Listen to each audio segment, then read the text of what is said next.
دنیا کی تمام چیزوں میں ہماری عقل بہت اچھی طرح کام کرتی ہے. یقین مانے ہم اپنے آپ کو بعض اوقات دھوکہ دے رہے ہوتے ہیں. ہم کسی کو دھوکہ، یہ یاد رکھنا، ہم کسی کو دھوکہ نہیں دیتے، نہ ہی ہم کسی مولوی کو بلیم کر سکتے. ہم اپنے آپ کو خود دھوکہ دیتے ہیں. السلام علیکم ورحمۃ اللہ وبرکاتہ. جی احمد امین ہوں. آج 3 دسمبر 2023 ہے اور آج کے دن میں آپ سے ایک بہت ہی امپورٹنٹ بات کرنے آیا ہوں. ہم لوگ الحمدللہ سے 5 وقت کی نماز پڑھتے ہیں اور رمضان میں تراویح بھی پڑھتے ہیں. میں اس وقت سعودی عربیہ میں ہوں. یہاں پہ ظاہری بات ہے 8 ہوتی ہے تراویح، اور پاکستان میں ہمارے بھائی 20 پڑھتے ہیں. بہت اچھی بات ہے ماشاءاللہ. نفلی نماز ہے، آپ زیادہ پڑھے کم پڑھے کوئی حرج نہیں، پڑھ سکتے ہیں آپ، نفلی نماز ہے. لیکن دیکھیے ایک بات میں آپ کو بتا دوں کہ نبی صلی اللہ علیہ وسلم کی حدیث ہے کہ نماز ویسے پڑھو جیسے مجھے پڑھتے ہوئے دیکھتے ہو. بہت ہی مختصر بات کی ہے لیکن اتنی جامع بات کی ہے کہ تمام فرقے امت کی جتنے بھی ہیں وہ اگر اس حدیث کو غور سے کھلے دماغ سے سمجھ جائے نا، یقین مانے ان کے آلموسٹ 90% جو مسائل ہیں نا وہ حل ہو جائیں گے. تو بات میں یہ کر رہا تھا کہ ایک بار مجھے پاکستان میں تراویح پڑھنے کا اتفاق ہوا.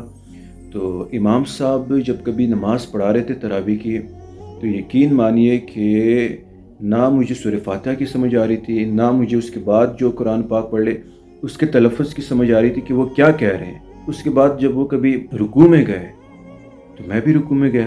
میں بھی سبحان ربی العظیم ختم کیا ہی نہیں تھا کہ امام صاحب جو ہے نا سمیع اللہ لمن حمیدہ کے لیے کھڑے ہو گئے.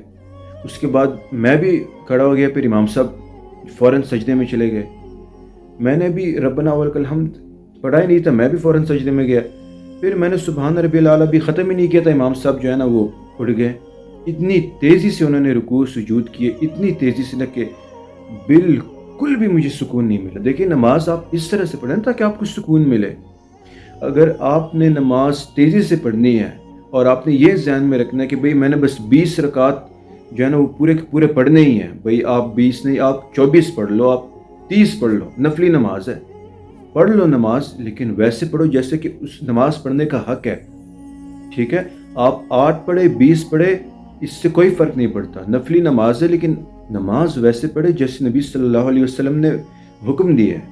اور وہ کیا، میں نے آپ کے سامنے حدیث بتائی کہ نماز ویسے پڑھو جیسے مجھے پڑھتے ہوئے دیکھتے ہو. اور وہ ہمیں کیسے پتہ لگے گا؟ اوبیسلی کہ اس کے لیے ہمیں نبی صلی اللہ علیہ وسلم کی سیرت کا مطالعہ کرنا پڑے گا کہ نبی صلی اللہ علیہ وسلم کی نماز کیسی تھی. ہم دنیا کی تمام چیزوں میں ہماری عقل بہت اچھی طرح کام کرتی ہے. یقین مانے ہم اپنے آپ کو بعض اوقات دھوکہ دے رہے ہوتے ہیں. ہم کسی کو دھوکہ، یہ یاد رکھنا، ہم کسی کو دھوکہ نہیں دیتے، نہ ہی ہم کسی مولوی کو بلیم کر سکتے. ہم اپنے آپ کو خود دھوکہ دیتے ہیں. وہ کیا کہ بھئی ہمیں دین کی سمجھ نہیں آتی، ہم کس کو فالو کریں. اتنے زیادہ مولوی، اتنے زیادہ فرقے، ہم کس کے طریقے پہ چلیں.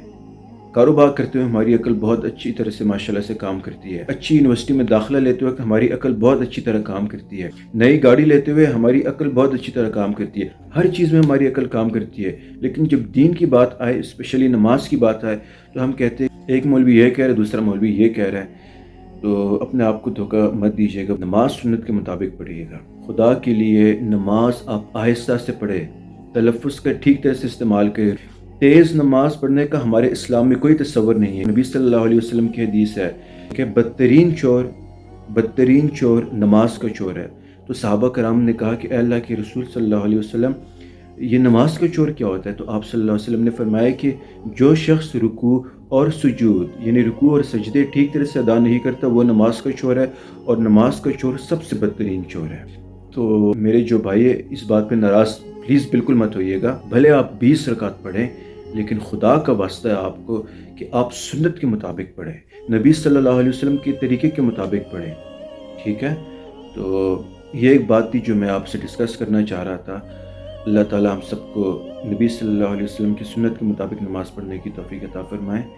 انشاءاللہ تعالیٰ ملتے ہیں نیکسٹ ویڈیو میں. احمد امین کو اجازت دیجیے، تب تک کے لیے اللہ حافظ.